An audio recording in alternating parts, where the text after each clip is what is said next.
Hello, everyone, and welcome back to another episode of ReNouned Podcast. This is episode 7, and we are your hosts, Mark Schulz and Alison Hager. So, Alison, how was this week? It was good. It was a little busy, just due to other things in my life, but I think that the word and the topic was really rich. Good. How about for you? Excellent. Yeah, same. Things were bit crazy, but I love, finding the time to get this done.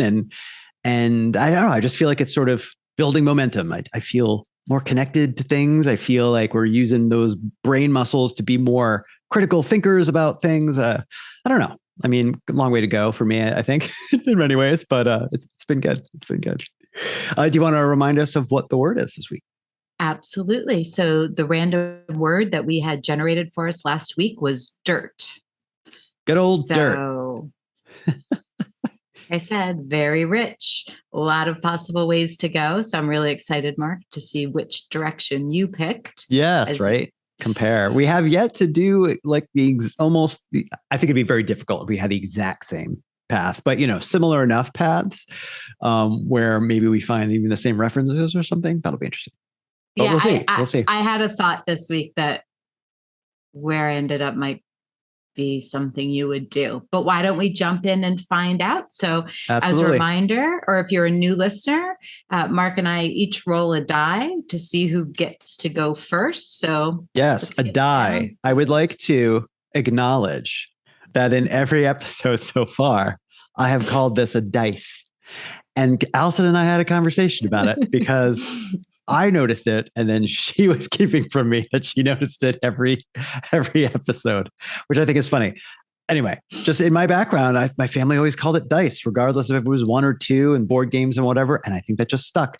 I knew it was a die, but I've always called it dice. Anyway, it just seemed like a petty thing to correct you on. So no, but yeah, it is a die. I get it. You got that. All right, so let's roll our die. Singular. Okay. Damn it. All right. What'd you get? 3. 3 as well. That's the 3rd time that we've done that. Okay. And 6. All right. Okay. Mark for the win. Yes. Let me jump in. If you could give me 15 seconds on your clock, Alison, I will try to contain myself to 15. All right. As a reminder, listeners, or if you're new to our show, this is what we call Just the Hits, and we each have 15 seconds to sum up what we're going to be talking about today. So, Mark, 3, 2, 1. Dirt may be a derogatory term for excrement and filth, but if we take a closer look at the shit in our soil, we can see how it plays a role in a vital balance that sustains all life on Earth. 2 seconds to spare. Nice. Oh, I rushed at the end there because I was like running out of time. And I love the direction you're going in. I feel like it ties in a little bit to last week, maybe talking about some of the connections in the soil between plants. That's very true. Primary producers. I thought of that a bit during my my research this week. Excellent. Nice. All right. Well, let me turn the tables on you. Set up your 15. You ready? I'm ready. All right. In 3, 2, 1. We're all familiar with the idiom old as dirt. And today we're going to explore just how old dirt is and why it's so foundational to us on multiple levels. So I'm looking forward to getting down and dirty with today's word. You also had 2 seconds left. We're very aligned. No, I love yours. There's some intrigue there. I'm not really sure where you're going to go. That's kind of cool. Old as dirt. I mean, yeah. All right, let's do it. Cool. So I will kick things off, right? And head down ye old rabbit hole. As we started to do, kick it off with some trivia. So here is question 1, Alison. An acre of healthy topsoil can contain 900 pounds of what? A, stone, B, earthworms, C, water, or D, small mammals? Sorry, I don't know why small mammals made me laugh. So that I'm is, gonna say want me to repeat that? earthworms. No, It is earthworms. Yes, Boom. I finally got one right, everybody. Woo, feeling good. Good way to start the show. Earthworms.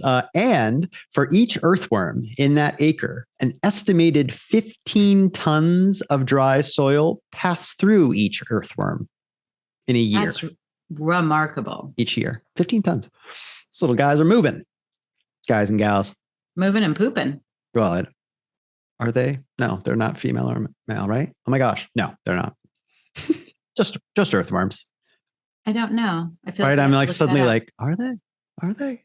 Right, somebody find us on social and tell us if earthworms have different sexes. Okay. So where I went to from here is dirt the same as soil? Sort of where I started from.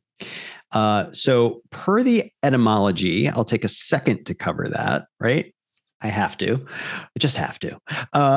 Back in the 15th century, dirt became a metathesis, and I'll talk about what that is in a second, of the Middle English drit, D-R-I-T, or D-R-Y-T-T, which was meaning excrement, dung, feces, or any foul, filthy thing. But it also meant mud or earth, especially loose earth. So I didn't know what a metathesis was, so I looked that up. And that is a term where there's a switching of position in the sounds of a word, where drit became dirt. And also metathesis is a term in chemistry where there's a swapping of ions. So you can see where that was buried, where there's this basically a switching of position. Also, between drit and dirt, those are called cognates. Now, that may be a more familiar term for a lot of folks, but that is basically where two words have a common etymological ancestor. They become cognates. They are cognates, that is. So I thought that was interesting. At some point, that just we flipped the somebody, probably somewhere, someone, I don't know. I always picture this when I think of the story of how words change. I don't know, somebody in a tavern somewhere, probably who was of renown, might have like made a mistake or like heard something and switched it, and it just propagated itself. And who knows, right? I just think that kind of thing where it flips for some reason is kind of fascinating.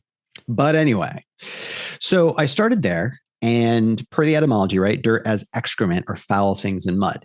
So the first thing that crossed my mind was that seems to be sort of no surprise that long ago, in areas that would have not had plumbing at all, much less like substantial plumbing or infrastructures. So village and city life, I think, right, you would have experienced these things pretty closely. Earth and topsoil and excrement and dung would have been sort of just, in my opinion, just my recollection of things, kind of one and the same. So it's not really surprising to me that we had a term that was meaning sort of both of those things. What I think, though, becomes a bit interesting is where over time, I think we've learned that with advances in science, chemistry, biology, we've come to understand that dung, the dirt, so to speak, in the soil is really what is valuable to life on Earth, right? When we think of knowing that it's fertilizer, why composting is important, why, all of that, I think, has come to light in the many hundreds of years, since. And so for that reason, you're going to hear me focus sort of on dirt and soil as one thing from here on out, and focusing a little bit more on soil. So what is it? First, we need to consider that dirt or soil is not really a homogeneous, inert, static thing, right? I think I certainly, growing up and most of my life, would be like, okay, the dirt, the soil. I might suspect, and anybody of intellect would be like, well, there's probably different types doing different things. But we need to think of it as not like one homogeneous thing, as I said. Even we might call the sandy infield of a baseball field the dirt, right? The ball landed in the dirt, whatever. Or that a dog, and that might be the same term we use for a dog coming in covered with dirt from when she buried a bone, say in the family's flower garden. Well, that type of dirt, that sandy dirt from an infield, and a very rich dirt that might grow plant life, right? We can already start to draw a distinction, I think, between the two types of sustenance we'll get to, that those two things are.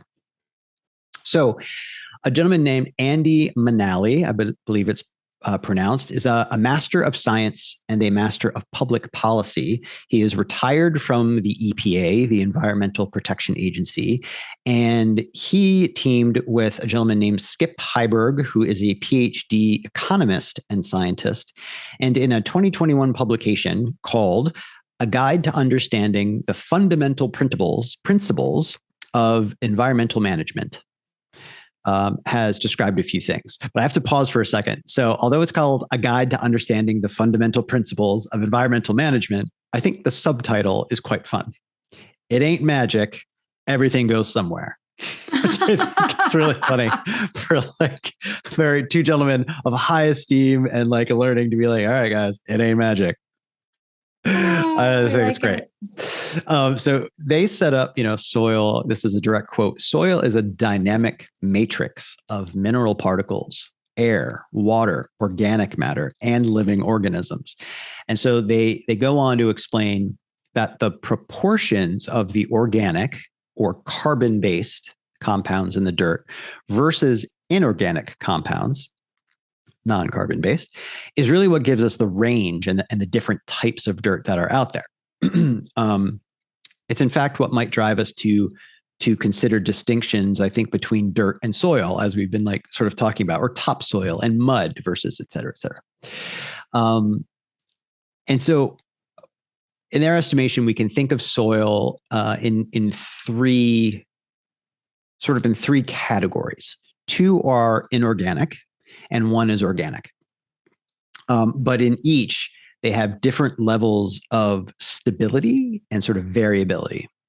So one, water and air, sort of part of the inorganic components of the soil, are very unstable, sort of as we know, right? So wind and rain can come and go and vary in intensity quite significantly, right? So that component, this inorganic water and air, massively variable, right? So that is one of the three sort of types of things that are influencing soil. Two, mineral components, the other inorganic part here, these are rather stable, right? Compared to wind and water, these are things that are on a much larger geologic timescale, right? This is bedrock that has then over time split into smaller and smarter particles that are part of the soil. So that, right, is pretty stable. Those things aren't really going anywhere, right? Whereas the wind and the rain is coming through. We have rain, it floods, it dries out, droughts, et cetera, et cetera. And then three, the organic part of this are the compounds that depends on the inorganic compounds that depend on vegetation and how the land is used or potentially abused by humans, and also animal activity that happens on the soil. Those things, of course, are very variable as well because we're sort of in control of them, but also animals and concentrations of animals and things will vary. So the health of the soil overall is dependent on the balance of these three things and how they support the biological activity that microorganisms and such are having within the soil. So tell me, Alison, if I'm flying through it, speak for our audience. I think your pace is perfect, actually. Okay, I was just making some notes on things I was finding really interesting that great. I wanted to look up afterwards. Excellent. So I'll pause there just to break it up with another little trivia question. I like how you got all excited. So trivia 2. Harvey Blatt, author of a 2004 book, America's Environmental Report Card, has said that, quote, F, we got an F. No, just kidding. Go so ahead. I'm sure we did. So he said in his book, quote, 1 heaping tablespoon of healthy soil may contain up to 9 billion blank. Is that 9 billion A, atoms of carbon, B, microorganisms? B, it's B. I already know the answer. Oh, you do know the answer. I tried to write this difficultly. It was actually very difficult to think after I knew microorganisms. I'm like, what else could there be 9 billion of in there? Small mammals. I was like, really small mammals. Packing them in. Yeah, I was like potassium ions, particles of silt. Well, you nailed it. So microorganisms, 9 billion is more than the human population of Earth for now. Just to be a buzzkill, I had to look up the projection. The UN Department of Economic and Social Affairs projects that the global population will reach 9.5 billion by 2050. Not good news, folks. We're in huge trouble. Although last week, Mark, you said that you wanted to focus on more optimistic threads because you felt like we both were going down. So I won't dwell on that one. No, I think we can balance it. I was going through this research because I find some things that are alarming this week, but I don't think I go too dark. We'll see. So, all right. We can think of soil, if we move on, we'll think of soil in some ways as a machine with a system of maybe 4 gears that we can consider turning with each other. That each gear has sort of its own size. And if anybody knows thing about gears and sizes, that size will determine sort of its speed, its how it interacts with the other gears, right? So those 4 gears we can think of as water, carbon, nitrogen, and phosphorus. Any folks listening who are chemistry or biology knowledgeable in those areas know that those really are like the necessary components or recipe for life. And the other thing to think about is each one of these has their own cycle. Now, I'm not going to go into all of them, but if anyone's interested, just know that you've probably heard of the water cycle, right? That one's probably the most familiar. I think all of us at some point in junior high school or high school in earth science probably talked about water tables, talked about the flow of percolation to evaporation up into the air. It condenses, it rains, that's precipitation, and the cycle continues, et cetera, et cetera. But know that there are similar cycles for carbon, for nitrogen, for phosphorus. In fact, a few episodes ago, if you're one of our tried and true listeners, I spoke a little bit about the carbon cycle when we talked about asphalt and its effect on CO2 and its effect on the ozone layer. And that sort of touched on the carbon cycle to a degree. So I will probably hook back into that in just a few minutes. So the balance of these components must be maintained. Otherwise, the fertility of the soil would be adversely affected, right? And so threats to this balance between these 4 components are as follows.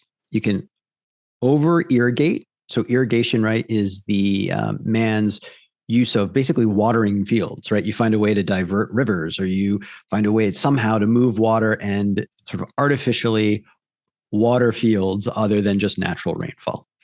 Forgive me if anyone thinks I'm speaking the obvious, but even myself, when I forced myself to define irrigation, struggled for an exact definition. So that's basically what that is.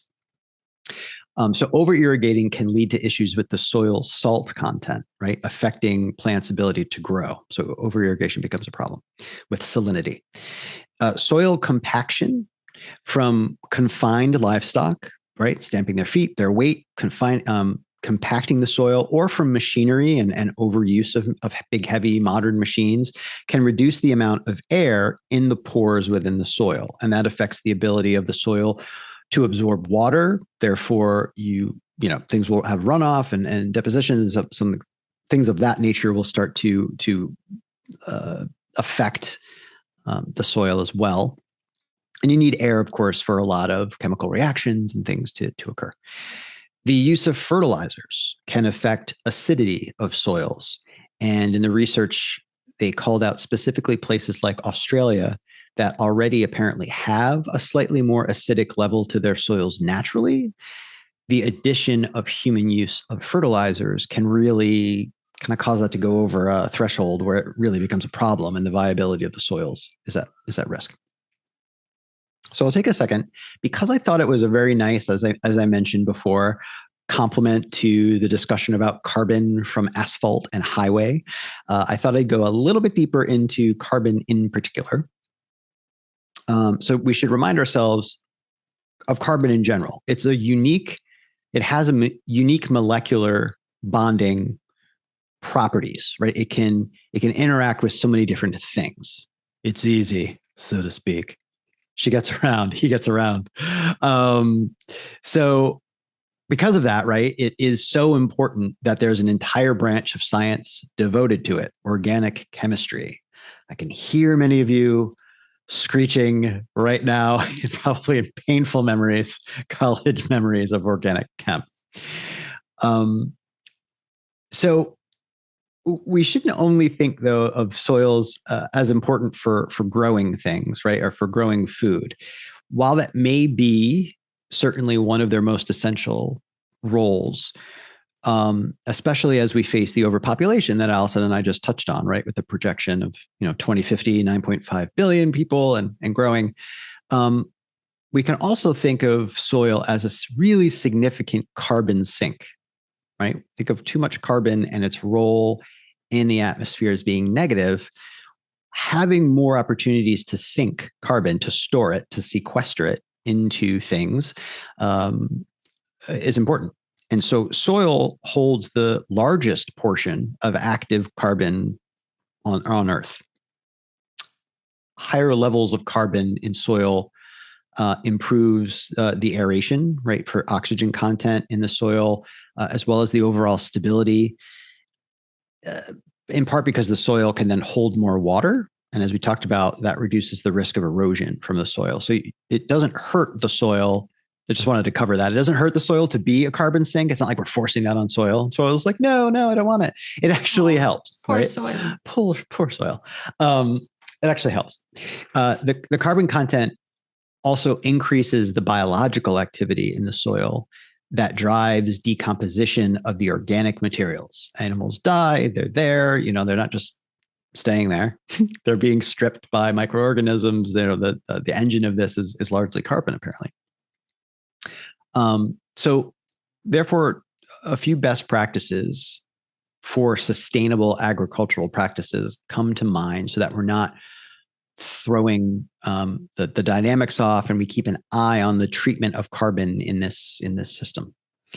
One is optimized tilling practices to balance the amount of necessary tilling with other soil maintenance so that there's a net positive carbon effect is achieved, right? So apparently tilling, which I really wouldn't have thought of this, tilling exposes the carbon in the soil to the air. So naturally it's then letting off and the carbon's bonding with oxygen and you're farming carbon dioxide that is then being emitted up into the atmosphere. I think we're always thinking of nature out there as taking in carbon dioxide and doing its photosynthesis magic. But I think we're forgetting that right under all those plants is a massive amount of soil that if it's churned up, can actually be emitting CO2.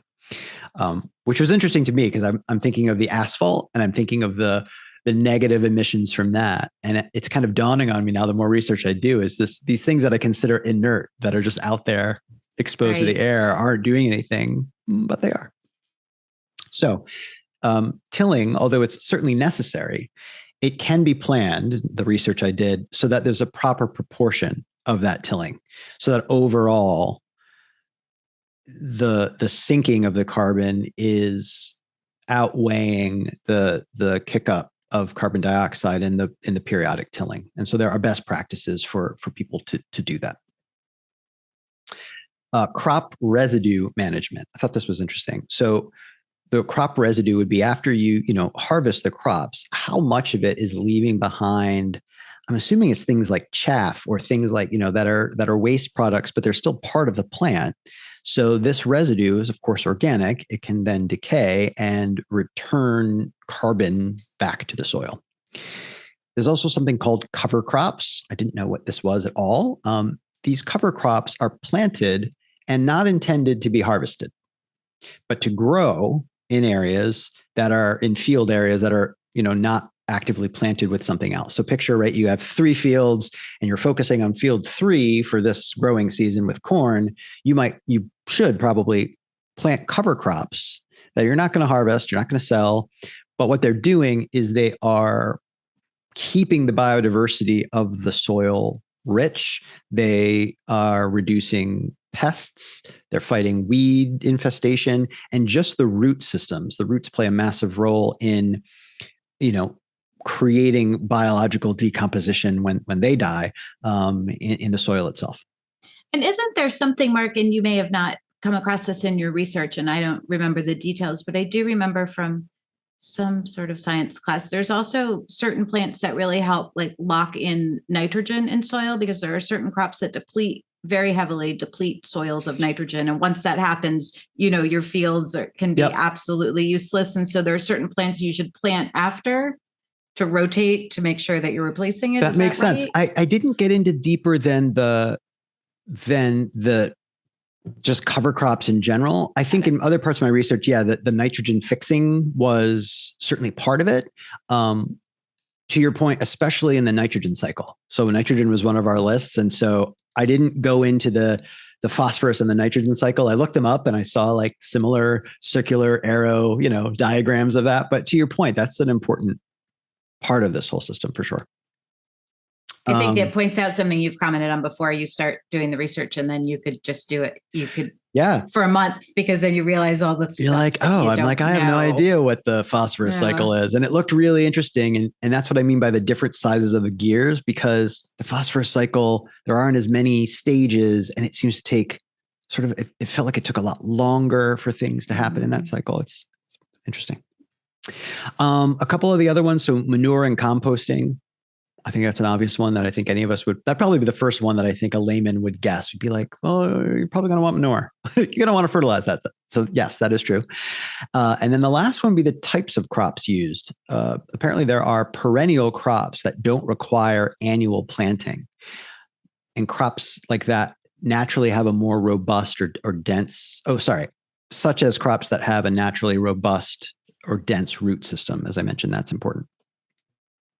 And also crops that would just naturally have more of the residue, as I mentioned, for whatever reason, when you harvest them, the type of plant just leaves more stuff behind that we don't need or sell or eat, perhaps.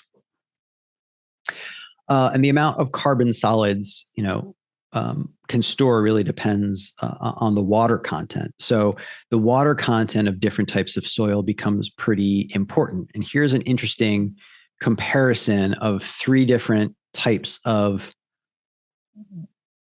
I don't know what to call it, sort of like water levels of soil, right? So moderately wet grasslands have more than 3 times the stored carbon of dry desert scrub, right? So you have dry desert scrub, and then you have 3 times more when you move to just sort of regular moderate grasslands, like an average climate.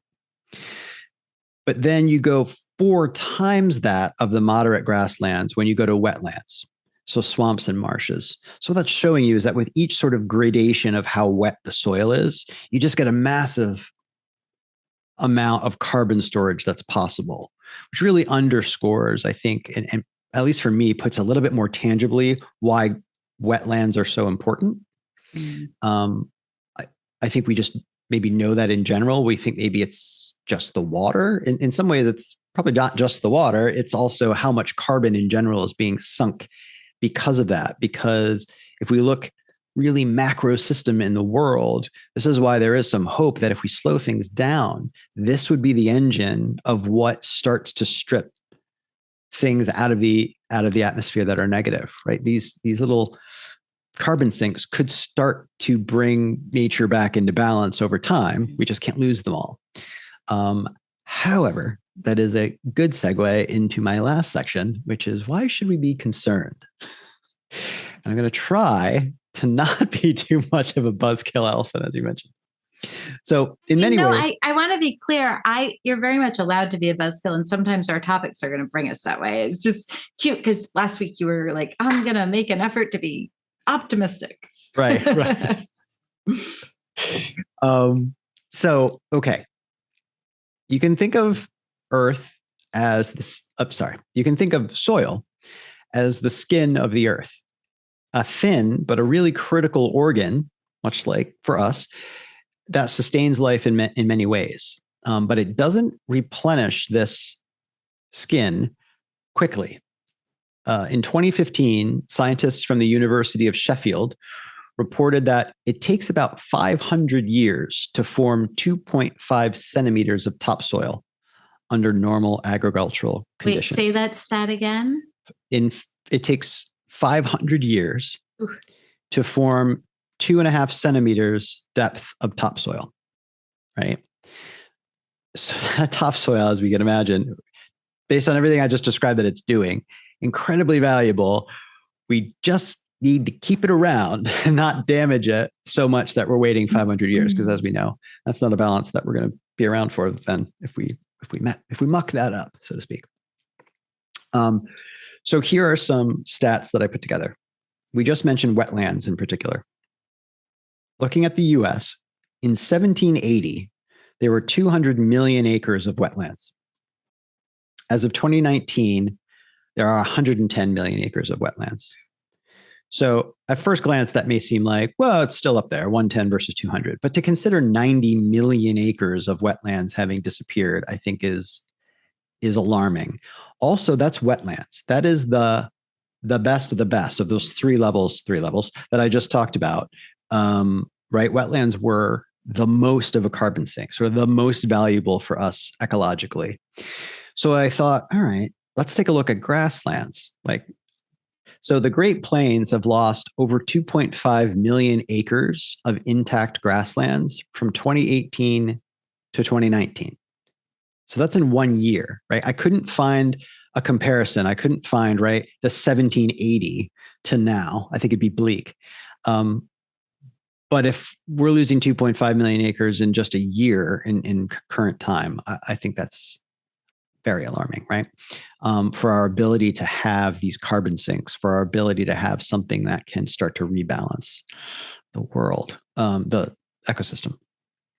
So the mismanagement of soil, right, is really demonstrated dire consequences throughout our history. And I found some examples of that. And I promise we're coming to the end of my rabbit hole here. The degradation of soil quality historically has led to the downfall, it is postulated, of several ancient civilizations. Alison and I have mentioned the term Fertile Crescent, and we sort of laughed and said, oh, that's such a sixth grade term. It's bringing things back to us, et cetera, et cetera. Poor land management, apparently, in the Fertile Crescent is what led, excessive irrigation, as I talked about, which would have damaged the salinity, the salt content of the soil and damaged its ability to grow plants, led to the depletion of the soils and basically the collapse of the Fertile Crescent civilizations. And what I didn't realize, I didn't know that actually, but something else I learned was similar assertions have been made about the Mayan and the Harappan civilizations falling for similar reasons. Currently, a third of the Earth's land is severely degraded. We're losing about 24 billion tons of fertile soil a year, according to a global land outlook, which was presented at the Convention to Combat Desertification in 2017. That the more that I looked on, the UN's sites and many of the UN's internal departments and teams dedicated to this, you can see such an urgency around desertification. What's interesting, I don't have factoids on it, but I can maybe post them in our episode notes or on the website. Romania is particularly focused on this topic. I'm forgetting, it's like half of their country is in a desertification at risk for desertification climate wise. So for that country in particular, this is front and center, right? This is and Mark, do they know why Romania? I'm just curious. Is it I think it's just where it a number of climate factors based on like where it is kind of geologically and geographically, or are they doing certain things? Okay. Yeah, I think just where they are and how the climate is shifting and where they're positioned. But I would think with that is probably coming. I just feel like so much of humanity has been guilty of over farming and farming in wrong ways. And, I had that list of best practices that are being disseminated now in the world, but there is such a difference in the knowledge and the urgency, to be honest, between quote unquote third world countries, right, and the developed world, because try to, right, that living and dying, how do you go in and try to teach people that are relying on that field to go do it right, or like do something differently when they are just skating by on what it's doing now, right? I feel like that's the hard truth of how to make changes when it's maybe not something, you know what I mean? Like they don't have the time to try something different if they're just making it season to season. So that's a scary truth. So I'll finish up with trivia 3. My last question. Earth's soils contain about how much carbon compared to the atmosphere? Is it A? Sorry, I'll say that again. Earth's soils contain about how much carbon compared to the atmosphere? A, it's less than half as much as the atmosphere. Or B, the soils contain about the same amount as the atmosphere. C, soils contain more than 3 times as much. Or D, the atmosphere doesn't contain carbon. I'm going to go with C. Yes, you nailed it. 3 times as much. 3 for 3. You're killing it today. Yeah, right. So harnessing the power of soils to what they call sequester or store carbon is seen as a really important part of global efforts to combat climate change. If I haven't beat that drum loud enough today, a 2017 study estimated that with better management, global croplands have the potential to store an additional 1.85 gigatons of carbon each year. That is as much as the global transportation sector emits annually. So there's a little bit of optimism, right? If we were to do things right, we can store more and wipe out the effects of transportation and emitting, which would be a big plus, obviously. Where I left off, I like to always mention where I left off digging my rabbit hole. I think, as I already mentioned, understanding those broader cycles at play, the nitrogen and the phosphorus cycles, really don't know anything that's going on there. And also the deeper role that the microorganisms are playing themselves, right? And the flora itself, both in fixing and emitting elements and compounds. They're doing both. And so I didn't really dig too deep into that, but that's such a pivotal, like that is the engine in many ways, as you mentioned before, Alison, especially with the nitrogen. The hope for addressing, imbalances and the loss before we're at like a permanent tipping point. I didn't really see, like, I know I shared that optimistic metric just now, but I would like to go and see. I know the alarms have been trying to be rung in the scientific community for so long, but like, where is the line in the sand, so to speak, on if we can turn things around or not?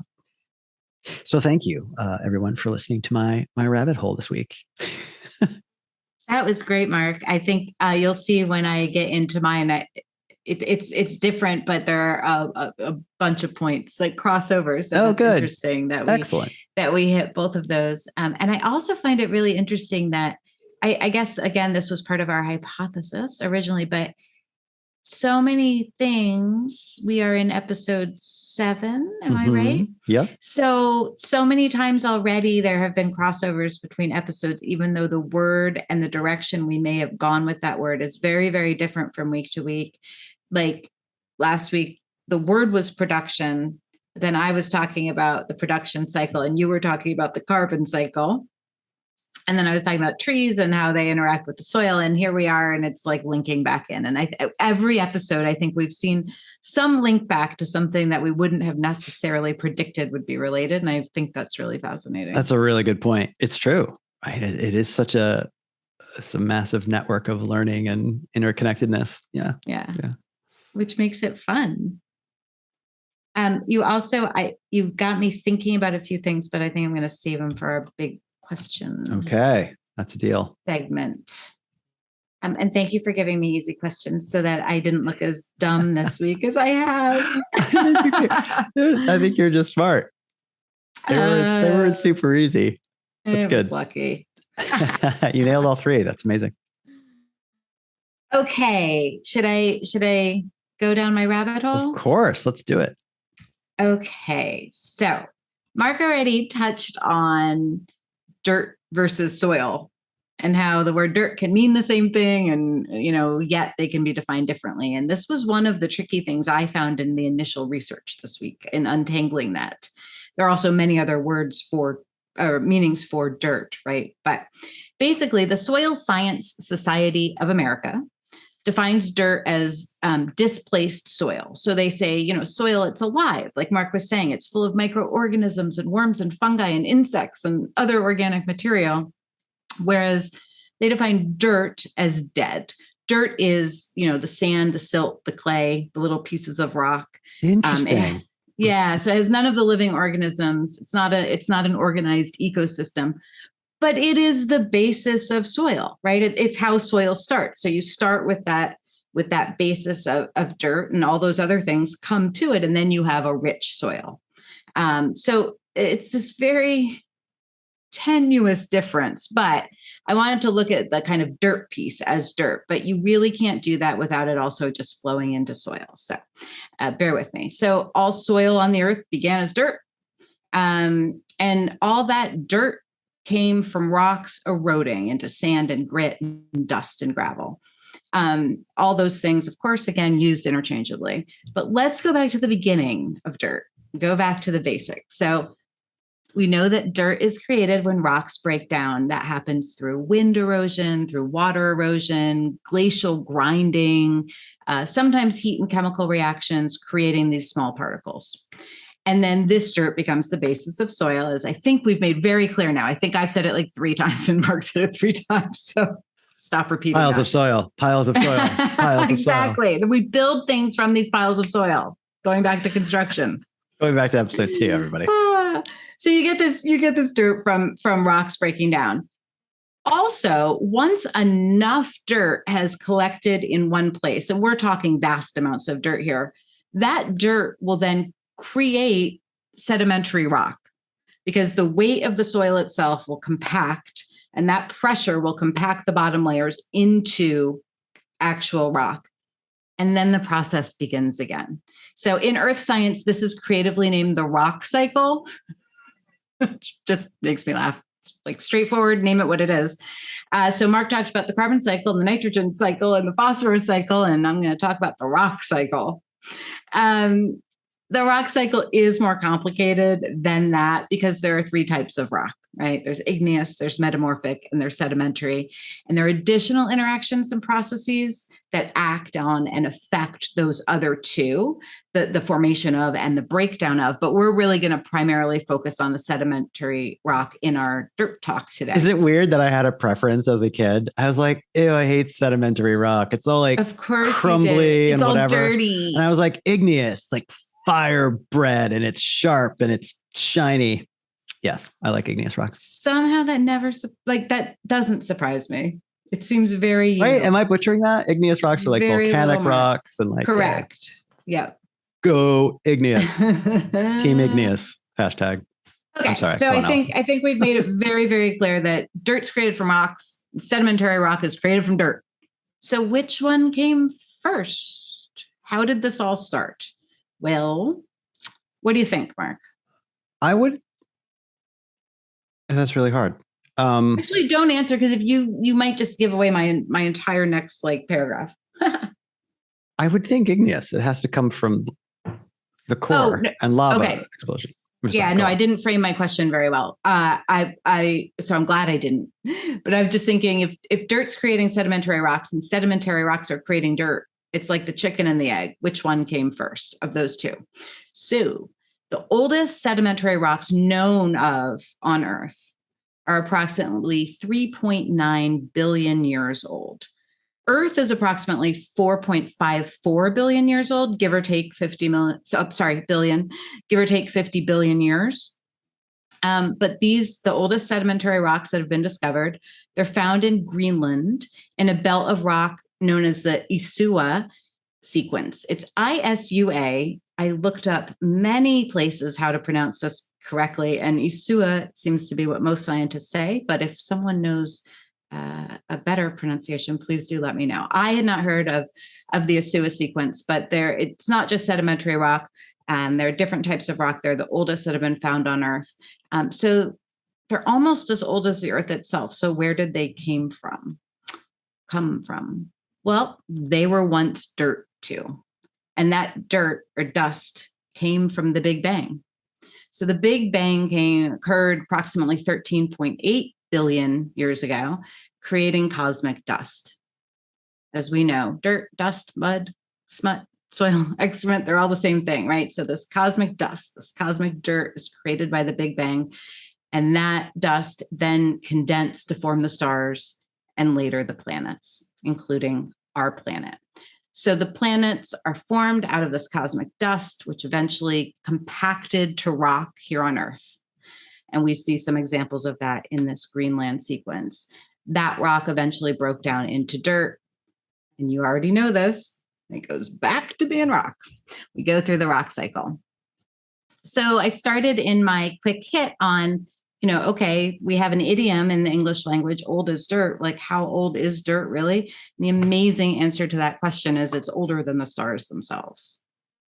It was created from the Big Bang, which then created the stars. So I think that's pretty amazing. It is amazing. I love that you just said that, because now it's occurring to me, right? I said, well, the volcanic activity would have to happen first. Well, no, right? Because what you're saying is that cosmic dust, and as we've been reading about orbit, right, from the very first episode, and I've then gone down my physics rabbit hole on like modern definitions of physics, trying to solve, the equation of everything and gravity, et cetera. And so over time, those things there was nothing too much heavier than other things, but over a massive amount of time, right, they started to have gravitational pulls towards each other.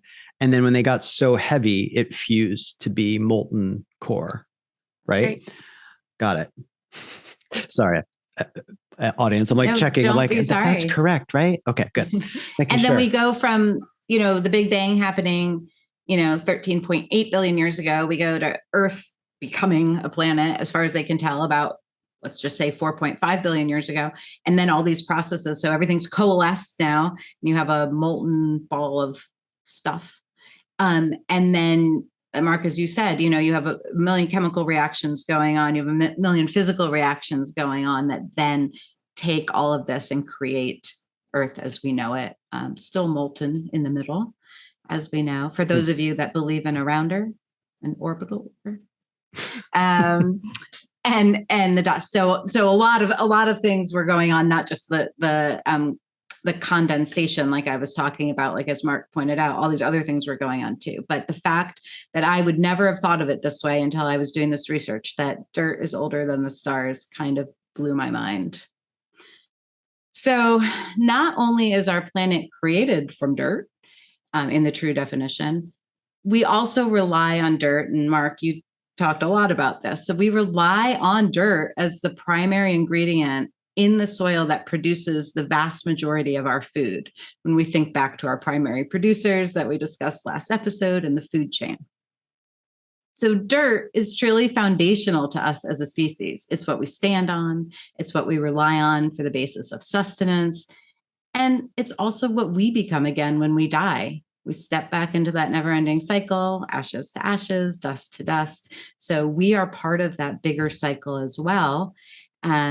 Or to look at it from a maybe more lovely angle, to quote a Crosby, Stills, Nash and Young lyric, we are stardust, we are golden, we are billion-year-old carbon, which is from a song called Woodstock, which was actually written by the incomparable Joni Mitchell, and CSNY covered it, which I never knew. Amazing. Yeah. So we are also star stuff. So, okay. As important and fundamental as it is, dirt has so many negative connotations. And Mark touched on this when he was talking about the etymology in the beginning of his rabbit hole, right? It means smut, excrement, filth, grime, mud. We use it for things, right? Like talking dirty. We call people dirt bags, that sort of thing. So this really beautiful thing that we end up becoming anyway, and that has created a world that we can actually inhabit and thrive on, has all these negative connotations. And I find that really interesting, because I think it really deserves kind of all of our respects. And then as a final note, so if we move from that, as if dirt isn't amazing enough, if we move into a more metaphorical realm with dirt, this dust that became our home planet dirt, it looms even larger, I think, for humans, for our species, in our sense of our place in the world. So the phrases, it's, getting a patch of dirt, my piece of earth. You see this again and again in history. You see this actually taking place in the importance of things like when, sharecropping arose after slavery ended, the importance of people having a piece of land on which to start building their life. It's, my piece of earth, a place you put down your roots, where people raise a family, where they derive sustenance, as well as that sense of self and belonging and connection to the world. So it's not just physically and chemically fundamental to our survival. It is for us on this higher level. We seem to attach a lot of importance to it metaphorically. And there are two beautiful poems. I'm sure there are many more than two beautiful poems about dirt, but two beautiful poems that evoke this metaphorical sense in two very different ways. And of course, each poem is about much more, as poems often are. But I wanted to share just an excerpt of each as my conclusion, to highlight these connections between dirt and place and family and sustenance and self. And the first is by Seamus Heaney. He's an Irish poet. He's one of my favorite poets of all time. And it's a poem called Digging. And the second is by a poet named Kwame Dawes. He was born in Ghana and he was raised in Jamaica. He currently lives and teaches at the university level in the United States. He's new to me. I'd never heard of him. I came across him in my dirt research. So I'm a new fan of his. So old fan of Seamus Heaney, new fan of Kwame Dawes. So the Seamus Heaney poem called Digging, this one really evokes the family connection, the sustenance derived from dirt that we discussed. And I love that you're doing this. I love this. Great. Yeah. And I know that there are people out there who could read it better. So I highly encourage you to go. You can look up on YouTube. We'll link this in our show notes. You can see a video of Seamus Heaney actually reading this poem himself. So, under my window, a clean rasping sound when the spade sinks into gravelly ground. My father digging. I look down till his straining rump among the flower beds bends low, comes up 20 years away, stooping in rhythm through potato drills where he was digging. The coarse boot nestled on the lug, the shaft against the inside knee was levered firmly. He rooted out tall tops, buried the bright edge deep to scatter new potatoes that we picked, loving their cool hardness in our hands. By God, the old man could handle a spade, just like his old man. My grandfather cut more turf in a day than any other man on Toner's bog. Once I carried him milk in a bottle corked sloppily with paper. He straightened up to drink it, then fell to right away, nicking and slicing neatly, heaving sods over his shoulder, going down and down for the good turf, digging. And I think in his language, it's amazing. You hear the sound of the shovel, you hear the rasp of the dirt, which I think is what good. It's just so many images, that evokes. It's wild. And then the second poem, Dirt by Kwame Dawes, this hits hard on the idea of that patch of earth to call your own. And you'll hear in the poem, especially for those who have been owned themselves or have been kept from owning anything in their lives. Dirt by Kwame Dawes. We who gave, owned nothing, learned the value of dirt. How a man or a woman can stand among the unruly growth, look far into its limits, a place of stone and entanglements, and suddenly understand the meaning of a name, a deed, a currency of personhood. Here, where we have labored for another man's gain, if it is fine to own dirt and stone, it is fine to have a plot where a body may be planted to rot. We who have built only that which others have owned learn the ritual of trees, the rites of fruit picked and eaten, the pleasures of ownership. We who have fled with sword at our backs know the things they have stolen from us, and we will walk naked and filthy into the open field, knowing only that this piece of dirt, this expanse of nothing, is the earnest of our faith in the idea of tomorrow. We will sell our bones for a piece of dirt. We will build new tribes and plant new seeds and bury our bones in the dirt. And I'll leave it there, except to just remind all of you not to forget that you are all star stuff. Lovely. Again, thank you, Alison. I really enjoyed that. I hope, audience, you did as well. That's great. That's great. Part of, I think, what you said and expressed around my patch of dirt, my patch of earth, is a bit tied to some of my big questions. Well, my big question, in a way that I hadn't thought of before. So, I mean, we'll get there in a moment.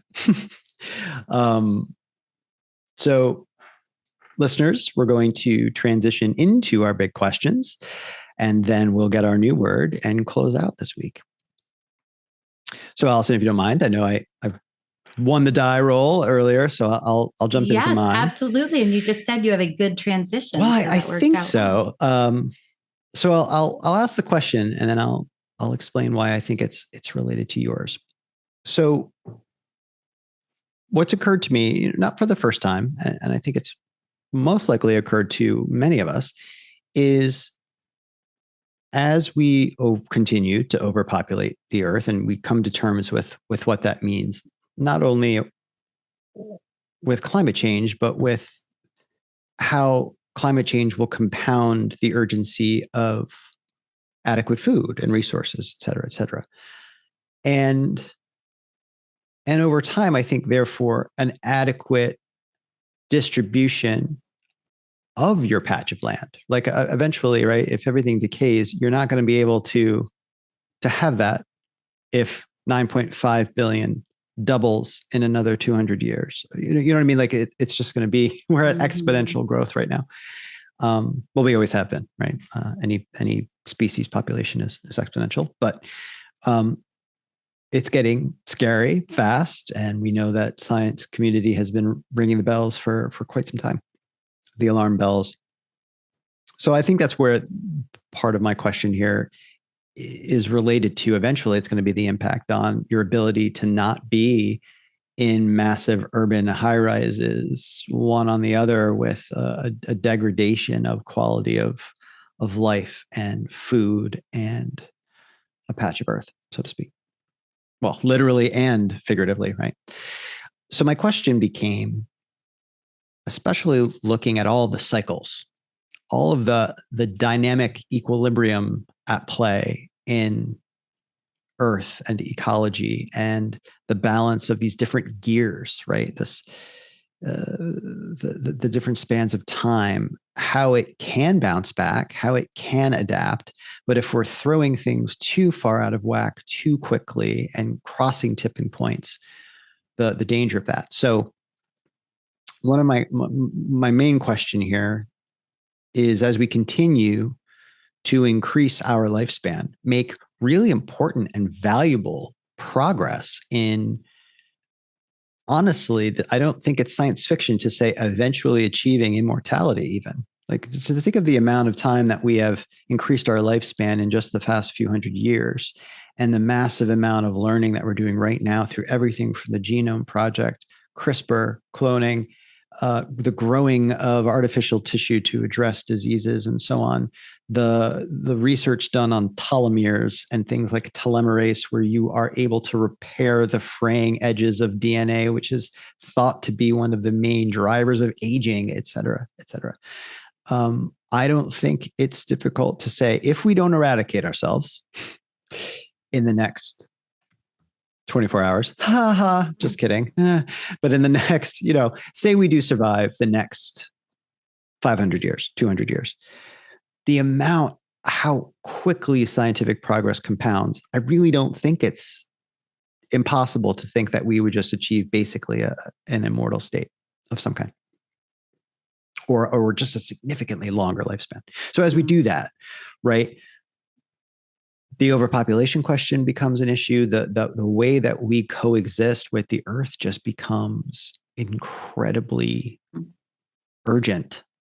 And so my question is, will we arrive at a calculated max capacity for a planetary system, And I know I'm really going out there at this point, like it's almost like sci-fi, Star Trek-y, but like per planet, right? Let's think of this. The planet, as we've just talked about in all of our cycles, each planet will have a balance. And I think it won't be unheard of to have a calculation of a species like humans to that planetary system. What is the max population that it can afford without a significant degradation of your quality of life, right? I don't want to say that we're just going to save the planet and have every person live, but every person's life is horrible because you can't experience freedom to move, to enjoy outside. You know what I mean? To eat what you want in a rich variety, and so on and so on. So I guess that's my big question: is would we arrive at a calculated max capacity? Will we, as a species, be able to maintain that, like make changes to adapt to honoring that calculation, that balance through, I think of China and their one child policy, which was really more for their country specifically. But that is the type of dynamic that I think was just going to have to be something that we think about. And I just think of, patriotically and being an American and loving our value system. But there is this streak of the individual trumping all, terrible, terrible verb. Eclipsing all other communal, which has been associated with governmental only, right, vibes. But if we were to ask a patriotic American to make the concession that they should only have a certain number of children, or to eventually, when, say, I just said in 500 years we're immortal, where you need to file a decision to end your life if you just get tired of it. I just think it's going to change so many things that we do socially. Say you decide when to die, and that only when you die, somebody gets a license to have a child.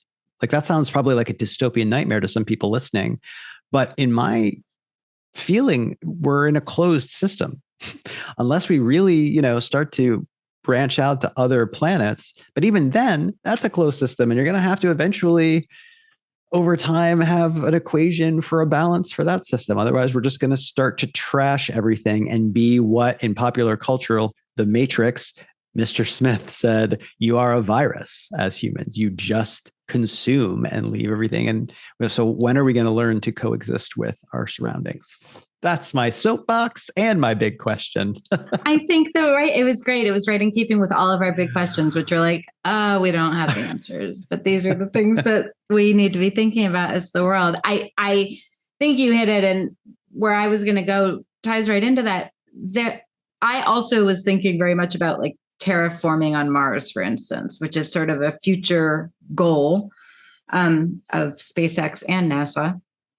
But how important that would be, again, how fundamental soil and dirt is to everything we do, and that would have to be done wherever we go. But if we think about on Earth, so if you're thinking about going to work for non-governmental organizations, for NGOs in other countries. So I spent a very short time working in Rwanda for an NGO that was focused on improving access to healthcare. And in any work you do in that space, you're going to be working with other NGOs that might have similar goals or might have different goals. And kind of the three like really big areas where you find a lot of focus is healthcare, medical care, getting medical care to folks, education. So making sure that you're like getting ways that children are being educated, and sustainable agriculture. It's the other one. And then also gender equality can come in there. So if we're thinking about those four, and you can have a pretty robust debate around which of so all of these organizations are fighting for funding. And so if you wanted to step back and think about how could we do the greatest good, it's probably by having more cooperation and figuring out the plan of which of these is more important. It's a system, to use a Mark word. So I don't think one can be more, you can't just focus on one, but what is it? And so we'd often have these debates over dinner. And when I was living in Rwanda, and I really came down to education being the silver bullet, because with sustainable agriculture, you're ensuring that a family can sustain themselves. And ideally, have something to sell, but often the infrastructure isn't good enough that they'd be able to get crops to market in time for that. But, ideally, if some other infrastructure improvements were made, if you focus on healthcare, you're making sure that the family is staying healthy enough to be able to work the land, sustain themselves, and have children go to school. And if you focus on education, you're focusing on, for the most part, young children and teaching them to think critically, and also teaching them, you can be teaching them sustainable agriculture. Within that, you can be teaching them about gender equality. And so for me, I think education's the absolute silver bullet. But now that I'm thinking about it, and now that we are talking about the absolute fundamental nature of dirt and soil and farming and agriculture, literally to survival, I wonder if sustainable agriculture isn't the thing we should be focusing on, because it's not just focusing on helping individuals or communities. It's focused on what you were talking about, Mark. We need to figure out how to manage this to kind of save the world before we get to a tipping point with climate change that is going to impact all of us when we are unable to produce enough food to feed the world. So I do think that you hit on the perfect, albeit unanswerable, big question. Yeah, because that's bleak. It's bleak because we talk about like ruining the planet. Well, we're not going to in the end. If we don't figure this out in time, we just won't be here. Right. Earth will heal at some point. It's much longer timeline. It's just whether or not we're going to coexist and experience what could be really an amazing future for human species of no pain, of potentially living as long as you want, of fusion, cold fusion, and advances in so many things that would make like energy. We could create, as we've covered so many times, right? Not being religious, and I'm not religious, but sometimes I think that this heaven that everyone is picturing is something that we are intended to build here, right? Everything that's held up as this ideal of heaven is something that's achievable on earth. You could achieve no death. You could achieve no pain. You could achieve abundant food. You could achieve just enjoying at your own pace, your own hobbies. And that is something we can do if we cooperate and figure it out. Anyway. No, very big questions.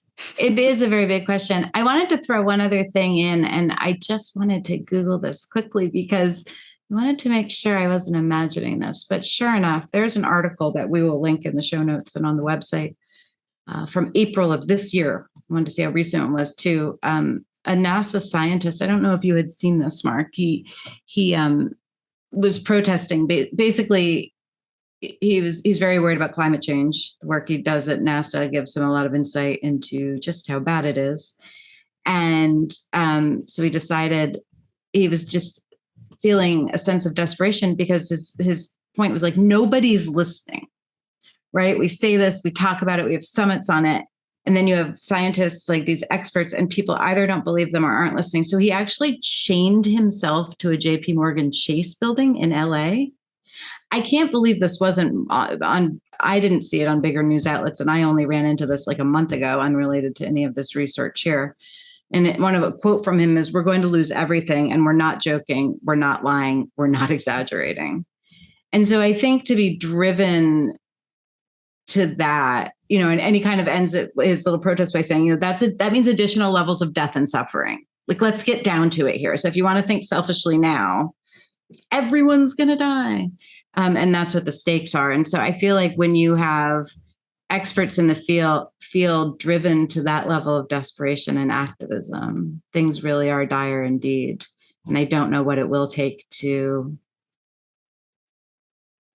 get everyone to work together on this. I think we shouldn't end just on that because it's a little dire. So I'll just throw in my jokey big question was going to be, should I just make a playlist for every episode? Because I found so many songs about dirt. Like quoted Woodstock, but then there's also like Dust in the Wind by Kansas. And like, there's so much. So I think we're going to do that.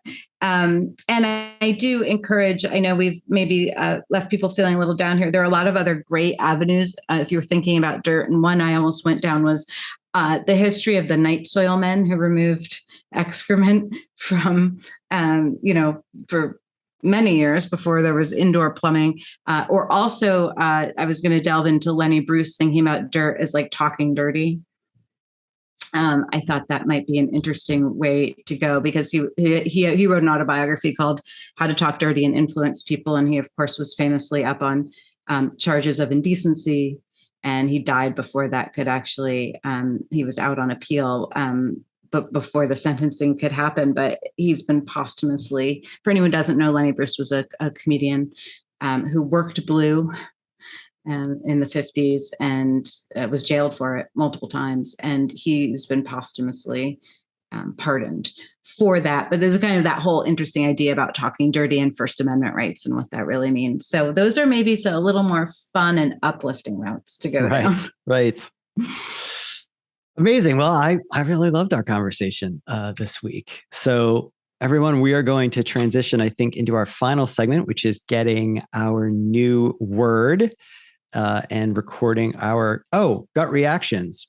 But I guess, Alison, do we want to kind of close our thoughts and ratings on this word? So I'm just looking back in time. When we first got dirt, you came in 1 out of 10 with an interest in overall rating of a 9. You were pretty high for dirt. So after this week of research, how are you feeling? You know what? I'm going to leave it at a 9, I think. Okay. Like I said, I had some frustrations finding a way to go because dirt kind of has these different layers, pun intended, of meaning. And I wasn't just quite sure to get there. And they had these interesting things like the Lenny Bruce thing and the excrement thing that just didn't feel to pan out. So it was a little bit frustrating, but I love where I ended up and just the idea of how fundamental dirt is. And I know there are a million other avenues to go down. So I'm going to stick with a 9. Perfect. What about I was you? an 8. And you know what? Not to play copycat, but I think I'm just going to stick with 8. That feels right. I thought it would be interesting. It was. I didn't go exactly where I thought, but I really enjoyed what I learned. And I feel like it's important understandings of it. It's all coming back to what are we doing with carbon on this earth and how are we going to figure it out? So yeah, I'll stick with 8. Great. The ultimate big question. Excellent. Okay. So shall we generate our word for next week? Yes, let's do it. As always, like you mentioned last week, it's like drum roll. It's like, ooh, what are our marching orders? It actually makes me nervous. Okay. So while Alison is setting that up, everyone, I just take a moment again to call out that we welcome your feedback. So please, on social media, when we close out here in a moment, you'll hear all that information. But we still early, 7 episodes in, we would love to hear your feedback. Things that we'll consider changing. Right? We wanted to build this format, see how it goes, see how it's received, and then we'll make changes and make it better over time. So we want to bring you along with us on that journey. So thank you. All right, Alison, how we doing? Oh, we're ready to go. Okay. If you're ready for it. I think so. The word of the week is jewel. Jewel. Jewel. Jewel. Jewel. Interesting. What do you think, Mark? One geologic topic to another. All right.